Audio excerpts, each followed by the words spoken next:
Hello, happy Monday, everyone. This is Mr. Perez once again from our days in quarantine. Today, our Sicilian Dragon players are going to be really happy because I'm going to go over a game that one of our scholars played. It was a pretty nice game, but our scholar forgot the variation that we went over with our traveling team. So I wanted to review it because in this particular variation, you could get in trouble very early on if you don't remember how to play it. So, without further ado, we're going to go over a game that Magic Kid 321 played against Nick Sag, and he played the Levenfish variation. Okay, so let's go over it because we did go over it with the travel team, but we haven't gone over it in chess club or electives. So I feel that we should emphasize it a little bit more. Okay, so the Sicilian Dragon comes out of a King's Pawns opening, as you all know. So white played e4, black played c5, right played knight f3, d6, d4, knight takes on d4, knight f6, knight c3, and then g6. All these moves, everyone should be familiar with them because we have gone over them.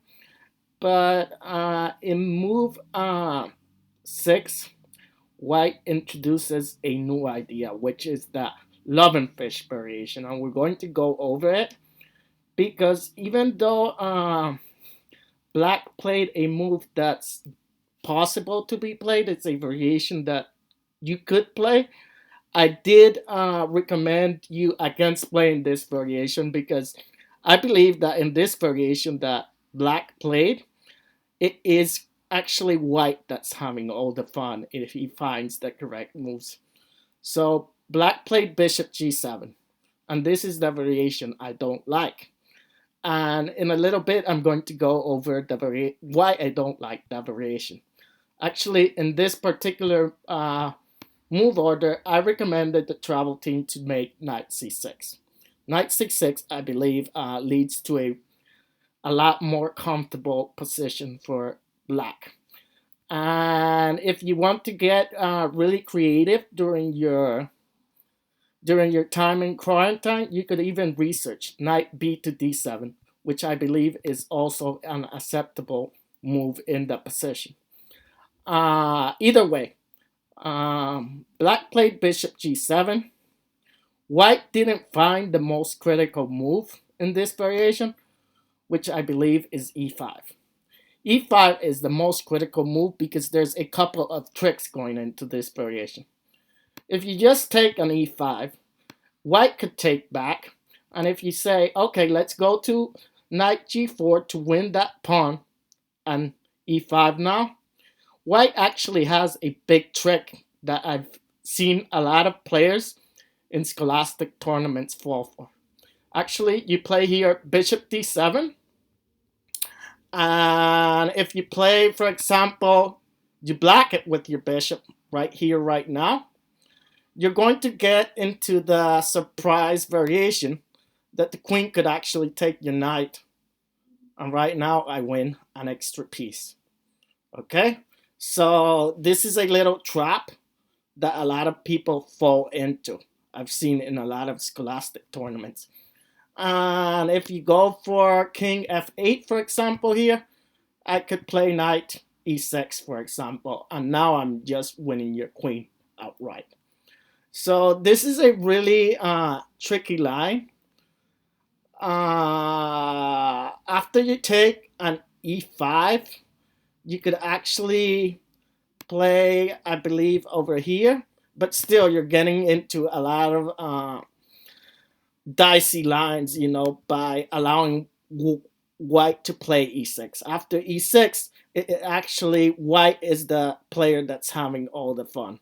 For example, we play over here, and then you could play something like this, but as I said, white takes over there, and once again, this position is pretty nice to play as a player that plays the white uh, pieces.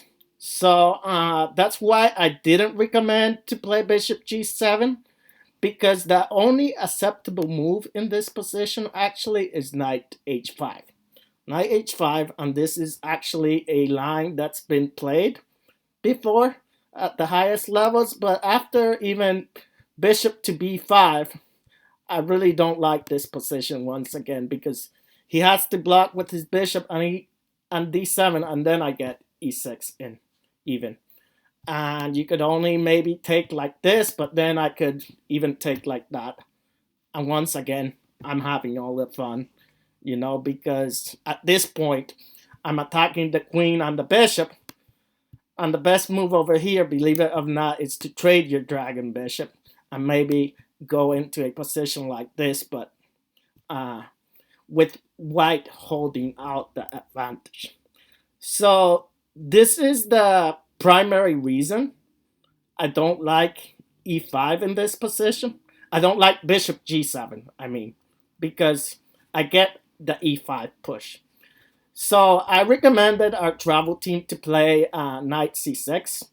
I believe it's the most critical move in this position from my years back when I used to play the dragon. And the reason why I believe it's the most critical move is that black, even after the exchanges happen, he does get a nice position. And I'll go into the two main variations here. So there's two main variations here that I believe will happen over the board. Knight takes c6, and the other variation is knight f3. I will go over a third variation just a little bit because it's also played, which is bishop b5. Bishop b5 could be played, but it's not one of the main lines. You'll hardly never see bishop b5. So I believe knight c6 is the main variation here. And after knight c6, what happens usually is that he takes on c6, we capture back with the pawn, and then usually you get the push in, but the push is not that great anymore. You get the push, I go with my knight to d7, and after you take here on d6, I take back with my pawn, and usually the plan for white is to castle queenside. So he goes with bishop e3, and this is the one exception to the rule where your bishop will never go to g7. Your dragon bishop in this position will develop to e7 instead, because you don't want to drop the d6 pawn. So if you go to g7 right now, you get into a big disadvantage because you drop the pawn on d6 and you're not able to castle. Okay, so your bishop goes to e7 usually, and then white continues his plan. He plays queen to d2. You just continue into a regular dragon position, and this position is quite nice for black to play actually. Usually it goes something like this. You could play the bishop out, or you could play h3, and then you just play bishop to e6, and this position is quite nice to play. Okay, let's go over the other variation that happens in this position, because it's also been played quite a bit. Judith Porgar got a really nice win in the late 1990s with this variation that I always remember against, I believe it was a really high rated player like Ivanchuk. I believe it was a Judith Porgar Ivanchuk game. So we're going to go over this variation too. Here you don't have to worry. Here you don't have to worry because you just develop normally. And everything should be pretty okay. You play your bishop to d7. After bishop d2, you just castle. And after he castles, there's one little nuisance to the position you have to know. There's one little nuisance. Usually, in dragon positions, this light squared bishop on c8 will only go to d7 or e6. But in this particular position, you want to trade it for the knight on f3. I'm going to tell you why you want to trade it for the knight on f3. Because usually in this position, white will go queen e1. And if you're not careful in this position, the queen will then go to h4. He'll push the pawn to e5, trying to take this knight away from the defense on h7, and he'll get to play his knight to g5. He'll play his knight to g5, he'll play his queen to h4, and he'll try to take this defender away so he could checkmate you on h7.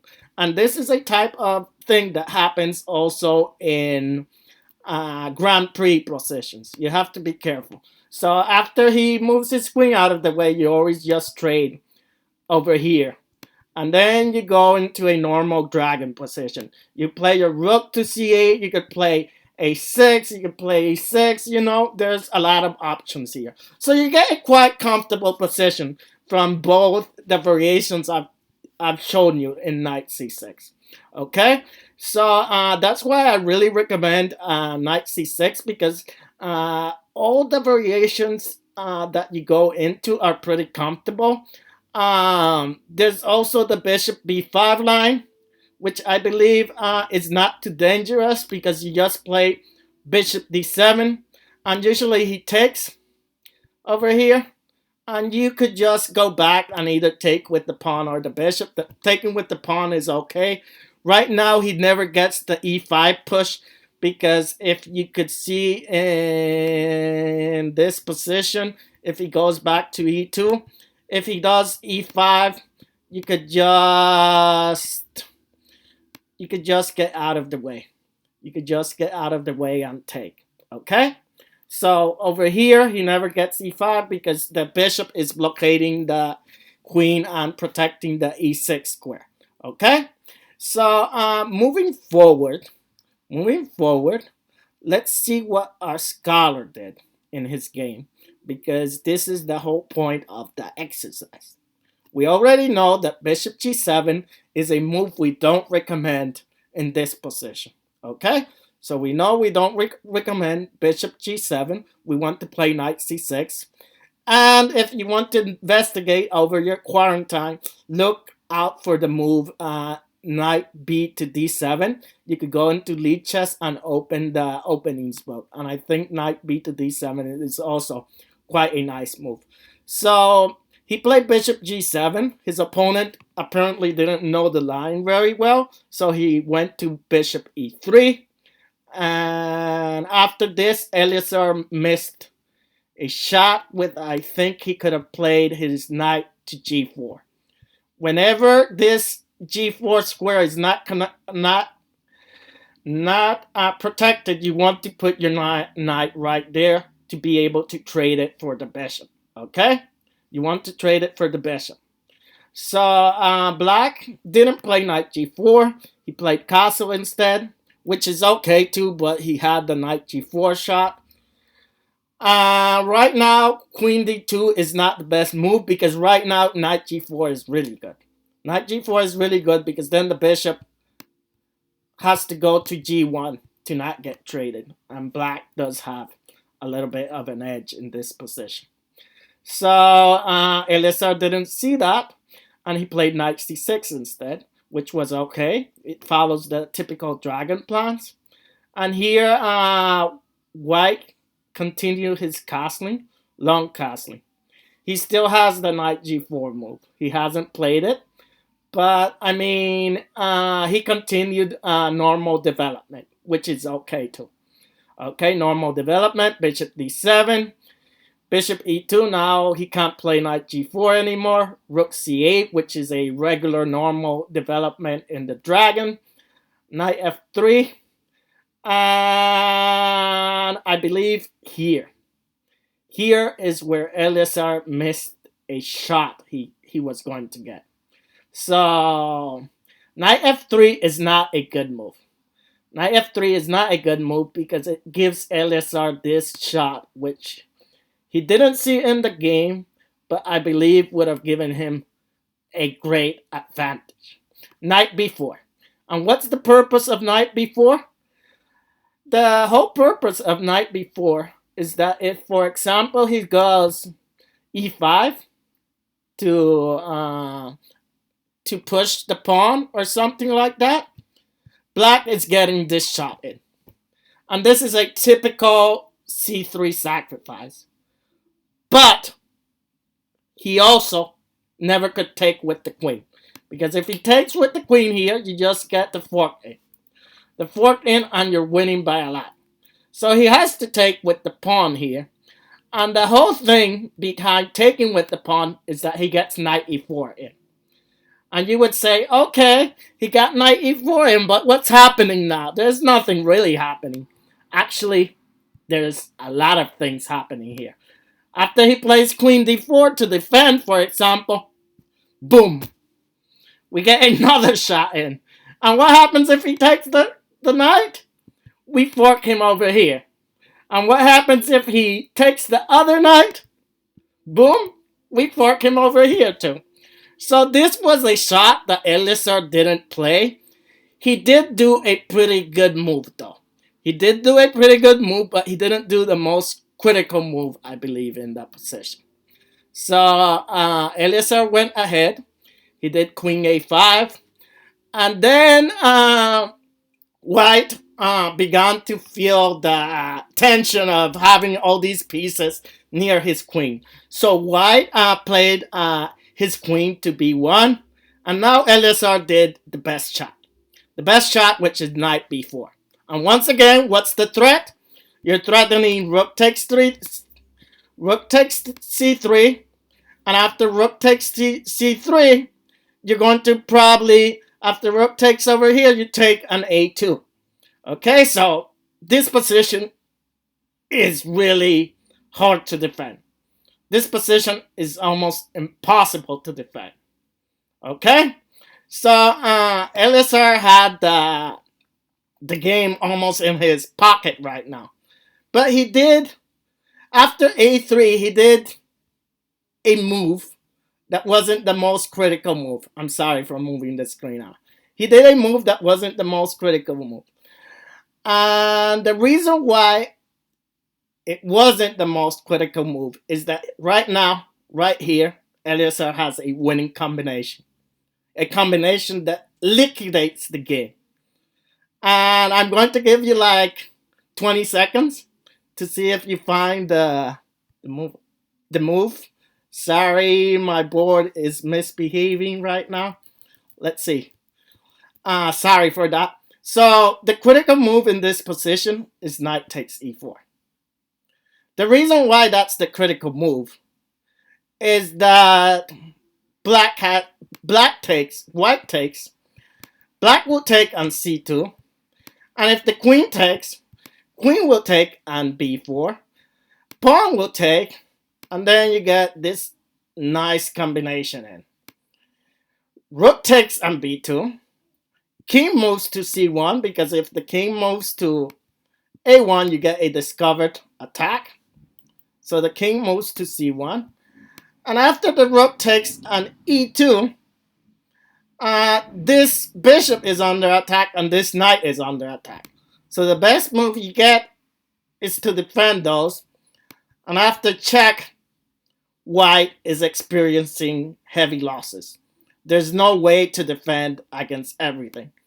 He has to move one of his pieces in the way to protect. Because if he goes over here, once again, we get this check in. And then we'll get a lot of discovered attacks in. So, in this position over here, after a3, Eleazar missed the most critical move, which would have been knight takes on e4. Knight takes on e4 would have finished the game. Even though he missed the critical move, Eleazar did go on to win the game. And he did win it in pretty easy form.